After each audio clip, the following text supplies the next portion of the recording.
Lam nei hil'in, O Jehovah, Hiche leiset thim'a, Pathen Nangma, chungnung'in, Nei-huhhing'in, lungdonna,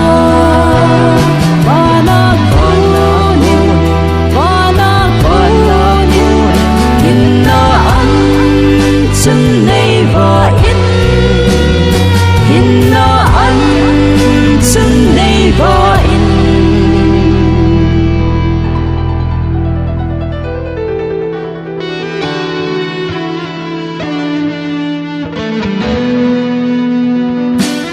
Pathen keima, peh-in, Hinna twinah kemlou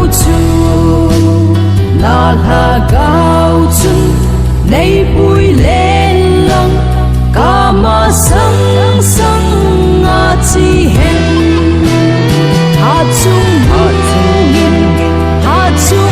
chungnung'in, Nei-huhhing'in Jesun, Nei-huhhing'in Jesun.